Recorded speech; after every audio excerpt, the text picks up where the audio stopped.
এই আসুন আসুন, খেয়ে যান, 1 টাকায় রুটি মাংস খেয়ে যান। আসুন আসুন, একেবারে টাটকা টাটকা রুটি মাংস খেয়ে যান, গরম গরম রুটি। আসুন আসুন, খেয়ে যান। বেশি টাকা না থাকলে মাত্র 1 টাকায় রুটি মাংস খেয়ে যান, পরে ফুরিয়ে গেলে কিন্তু আর পাবেন না। আসুন আসুন। কিরে নিমাই, তুই তো দেখছি গ্রামের জনসেবা খুলে বসেছিস। মাত্র 1 টাকায় মাংস রুটি, এ তো অবিশ্বাস্য। আগে হ্যাঁ মোড়ল মশাই, গ্রামে যারা গরিব মানুষ তারা তো অত টাকা দিয়ে খাবার কিনে খেতে পারে না। তাই আর কি, আমি তাদের জন্য এই 1 টাকা রুটি মাংসের হোটেল করেছি। মাত্র 1 টাকা দিয়ে গরিব দুঃখী মানুষেরা আমার হোটেল থেকে রুটি মাংস খেতে পারবে। 1 টাকায় রুটি মাংস বিক্রি করে তোর ঠিক পোষায় তো নিমাই? আমার তো মনে হয় না যে 1 টাকায় রুটি মাংস বিক্রি করে তোর পোষায়। সে ঠিক বলেছেন মোড়ল মশাই, আসলে আমার লাভ হয় না, আবার ক্ষতিও হয় না। আসলে আমি 1 টাকায় রুটি মাংস বিক্রি করলেও কিছু কিছু লোকেরা আমার হোটেলের খাবার খেয়ে খুশি হয়ে আরো বেশি টাকা দিয়ে যায়, ওতেই আমার ক্ষতিটা পুষিয়ে যায়। তা নিমাই, এভাবে আর কতদিন এত কম টাকার খাবার বিক্রি করে পুষিয়ে নিবি শুনি? বলি কি, এসব 1 টাকার মাংস রুটি ছেড়ে দিয়ে দামটা একটু বাড়িয়ে দে, দেখবি এতে তো লাভ হবে। না না মোড়ল মশাই, আমি এই হোটেল লাভ করবার জন্য দিইনি। আপনি তো জানেন, ছোটবেলায় আমার বাবা মা মারা যাওয়ার পর থেকেই আমি এতিম হয়ে গেছিলাম। পথে পথে ঘুরতাম, যখন যা পেতাম তাই খেতাম। তখন আমার এই হোটেলের মালিক আমাকে দেখতে পেয়ে তারই হোটেলে নিয়ে আসে। তারপর সে মারা যাওয়ার পর থেকেই আমি হোটেল চালাচ্ছি। তিনি মারা যাওয়ার আগে আমাকে বলে গিয়েছেন আমি যেন এই 1 টাকায় মাংস রুটির দাম কখনো না বাড়াই। কিন্তু নিমাই, বুড়োটা তো এখন আর বেঁচে নেই। ওসব বুড়োর কথা আর কতকাল মানবি শুনি? বাজারে তো সব জিনিসপত্রের দাম বেড়েছে। এসবের সাথে একটু মানিয়ে নিয়ে মাংস রুটির দামটা একটু বাড়া, নইলে কখন যে তোর 1 টাকার মাংস রুটির হোটেল বন্ধ হয়ে যাবে কে জানে। সে বন্ধ হয়ে গেলে আমার কোনো সমস্যা নেই মোড়ল মশাই, কিন্তু আমি নিজে থেকে কখনোই এই 1 টাকার মাংস রুটির হোটেল বন্ধ করব না। এটা যে আমার মালিকের আদেশ। হয়েছে তোর মালিকের আদেশ পালন, এখন আমাকে 1 টাকায় মাংস রুটি দে তো। তোর হোটেলের খাবারটা খুব মজার হয় বুঝলি, না খেয়েও থাকতে পারি না, আর যদিও দামটা খুব কম রাখিস। ঠিক আছে, আপনি তাহলে ওই টেবিলে গিয়ে বসুন, আমি এখনই কানাইকে দিয়ে আপনার ওখানে মাংস রুটি পাঠিয়ে দিচ্ছি।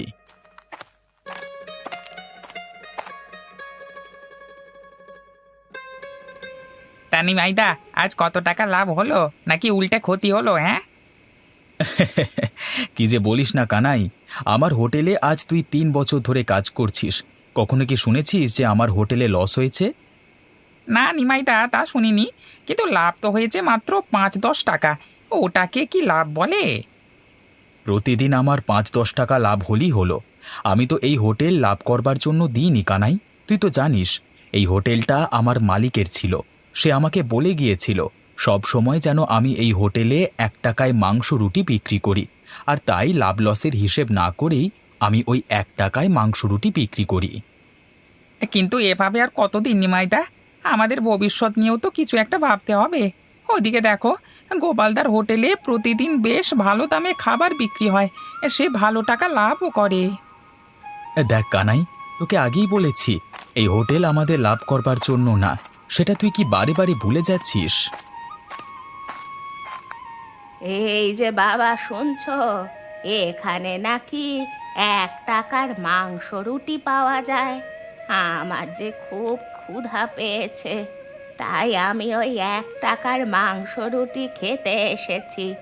আমার কাছে যে এর বেশি টাকাও নেই। আহা বুড়িমা, তুমি তো অসময়ে এসেছো গো। এই সময় তো আমরা হোটেলটা বন্ধ করে দিই গো। হ্যাঁ, তুমি কালকে সকালে বা দুপুরে আসলে 1 টাকায় মাংস রুটি কিনে খেতে পারবে। কিন্তু এখন তো মাংস রুটি কিছুই হবে না, আর এখন তো মাংস রুটি কিছুই আর হোটেলে বেঁচে নেই। কি সব বলছো বাবা? এদিকে যে আমার খুব খিদে পেয়েছে। আজ কতদিন হলো পেট পুড়ে খাওয়া হয় না।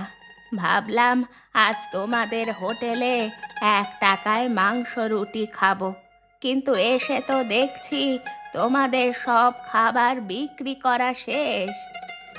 এই কানাই, বুড়িমার বুঝি অনেক খিদে পেয়েছে। শোন, আমার রাতের যে খাবারটা আছে না, ওই খাবারটা বুড়িমাকে দিয়ে দে। রাতের খাবারটা বুড়িমাকে দিয়ে দিলে তুমি কি খাবে নিমাইদা? তুমি কি তাহলে না খেয়ে থাকবে?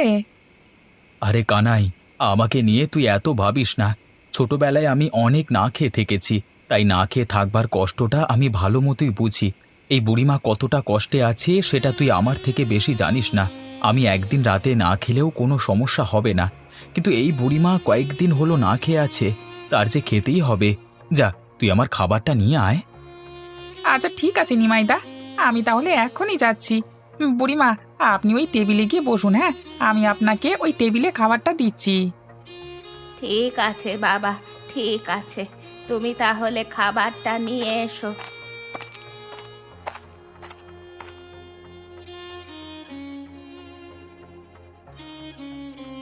বাঁচালে বাবা, আমাকে বাঁচালে।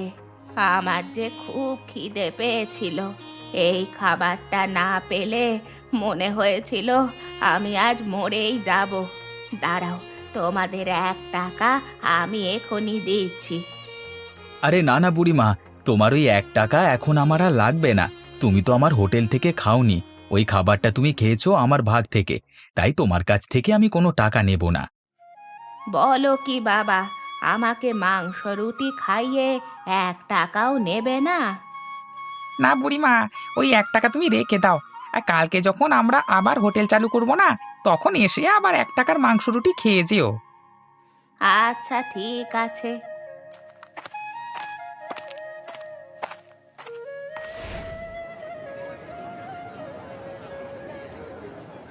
কি রে গদাই, আমার হোটেলে দেখছি এখনো পর্যন্ত কোনো কাস্টমার আসছে না।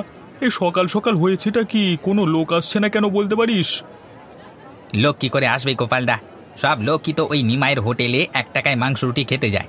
তোমার হোটেলে তো একটা রুটির দাম 10 টাকা, আর মাংসের দাম তো 50 টাকা। এত দাম দিয়ে কি সবাই আর মাংস রুটি খেতে চায়?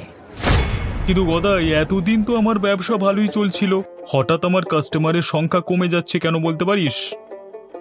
বলতে পারবো না কেন গোপালদা, তোমার হোটেলের রান্না তো আর এখন আগের মতো অতটা ভালো হয় না, তাই তো সবাই ওই 1 টাকা দিয়ে নিমাইয়ের হোটেলে খেতে যায়। এমনকি আমাদের গ্রামের মোড়ল মশাইকেও কালকে দেখলাম 1 টাকা দিয়ে ওই নিমাইয়ের হোটেলে মাংস রুটি খাচ্ছে। এসব তুই কি বলছিস গদাই? আমাদের গ্রামের মোড়ল মশাই শেষ পর্যন্ত কিনা ওই নিমাইয়ের হোটেলে গিয়ে খাচ্ছে? ছি ছি ছি, এটা ভাববার আগে আমার কেন মরণ হলো না। গ্রামের মানুষ কি সবাই তাহলে গরিব হয়ে গেল? হ্যাঁ, গোপালদা, এভাবে যদি চলতে থাকে তাহলে দেখবে খুব শীঘ্রই তোমার হোটেল একেবারে বন্ধ করে দিতে হবে। কারণ সব লোক তো ওই নিতাইয়ের হোটেলই খাচ্ছে। একে তো ওই হোটেলের খাবারের দাম কম, তারপর আবার ওই হোটেলের খাবারগুলো খুব মজা আর সুস্বাদু। অনেক হয়েছে গদাই, আর না। ওই নিমাইকে আর এভাবে চলতে দেওয়া যায় না। যে করি হোক, ওর 1 টাকার মাংস রুটির হোটেলটা আমাকে বন্ধ করতেই হবে, নয়তো আমাকে এই হোটেলটা বন্ধ করে এই গ্রাম ছেড়ে পালাতে হবে। হ্যাঁ, কিন্তু কিভাবে গোপালদা, তুমি ওর হোটেলটা কিভাবে বন্ধ করবে শুনি? কিভাবে তা জানতে চাস? ঠিক আছে, তাহলে দুপুরবেলা পর্যন্ত অপেক্ষা কর। তখন তো ওর হোটেলে সবাই একসাথে খেতে আসে, ঠিক তখনই আমি আমার বুদ্ধি দিয়ে ওই 1 টাকার মাংস রুটির হোটেলটা বন্ধ করে দেব। দেখো গোপালদা, এতে করে হিতে যেন আবার বিপরীত না হয়ে যায়।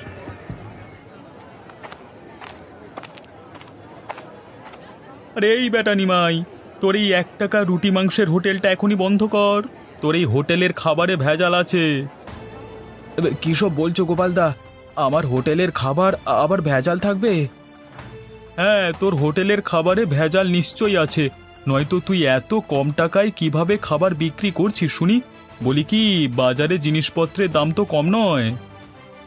দেখো গোপালদা, আমি আমার হোটেলে কোনো খাবারে ভেজাল মেশাই না, আর হোটেলে যেসব প্রয়োজন সব কিছুই আমি বাজারের দোকান থেকে ন্যায্য দামে কিনে আনি। না না, তোর এসব কথা আমি কিছুতেই বিশ্বাস করি না। তুই তো জানিস বাজারে মাংসের দাম কত টাকা করে কিলো। হ্যাঁ, কেন জানবো না। মাংসের কিলো 250 টাকা, আর আমি বাজার থেকে 250 টাকা করেই কিলো মাংস এনে হোটেলে বিক্রি করি। না না, তুই নিশ্চয়ই কোনো মরা পশুর মাংস বিক্রি করিস, নয়তো এত কম টাকায় মাংস রুটি বিক্রি করে তোর তো লাভ হওয়ার কথা না। দেখো গোপালদা, আমি যা বলছি তা ঠিক কথাই বলছি।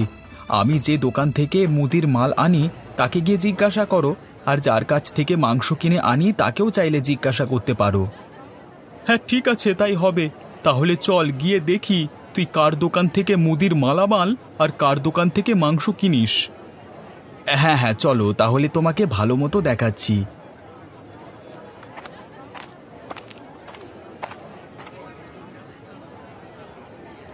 এই যে দোকানদার ভাই, তুমি সত্যি করে বলবে, হ্যাঁ, তোমার কাছ থেকে আমি প্রতিদিন যে মালামাল হোটেলের জন্য নিই তাতে কি কোনো ভেজাল আছে? না না ভাই নিমাই, তুমি আমার দোকান থেকে যেসব মালামাল কেনো সেটা ভালো, কারণ তুমি বেশি দামে পণ্য কেনো, কম দামে ভেজাল মালামাল কখনো তুমি কেনো না, বুঝলে? আমি তোমাকে বলেছিলাম না, আমি সব সময় দোকানদারের থেকে ভালো মালামাল কিনি। এখন তাহলে চলো, তোমাকে মাংসের কসাইয়ের কাছে নিয়ে যাই।